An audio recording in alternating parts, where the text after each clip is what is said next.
प्रभाग क्रमांक 9 मधील रस्त्यांची दुरवस्था, नागरिकांचा जीव धोक्यात, तातडीने उपाययोजनांची मागणी। शेगाव शहरातील प्रभाग क्रमांक 9 मधील रस्त्यांची दुरवस्था दिवसेंदिवस गंभीर होत असून पावसामुळे अनेक रस्ते चिखलमय व धोकादायक बनले आहे। मागील 4 वर्षापासून सुरू असलेली भूमिगत गटार योजना अद्याप पूर्ण न झाल्याने नागरिकांना मोठा त्रास सहन करावा लागत असल्याची तक्रार स्थानिकांकडून करण्यात येत आहे।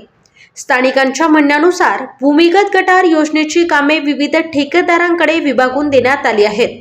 मात्र कामामध्ये समन्वयाचा अभाव असल्याने रस्ते खोदून ठेवण्यात आले असून त्यांची योग्य दुरुस्ती करण्यात आलेली नाही। त्यामुळे परिसरातील वाहतूक धोकादायक बनली आहे। नागरिकांचा आरोप आहे की रस्त्याच्या दुरवस्थेबाबत वारंवार तक्रारी करूनही ठोस उपाययोजना करण्यात आलेली नाही। काही ठिकाणी केवळ संबंधित नागरिकांच्या घरासमोर मुरुम टाकून तात्पुरती मलमपट्टी केली जाते। मात्र मुरुम व्यवस्थित पसरवणे किंवा त्याचे दाबीकरण न केल्याने तो वाहतुकी दरम्यान विखुरला जात असून अपघाताचा धोका वाढत आहे। मागील 2 दिवसांपासून सुरू असलेल्या पावसामुळे परिस्थिती आणखी गंभीर झाली आहे। 4 चाकी वाहनांना तुलनेने कमी अडचण येत असली तरी दुचाकी स्वारांना जीव मुठीत धरून प्रवास करावा लागत आहे। काही रस्ते सिमेंट काँक्रीटचे असले तरी अनेक रस्ते चिखल आणि खड्ड्यांनी भरलेले असल्याने घसरून अपघात होण्याची भीती कायम आहे।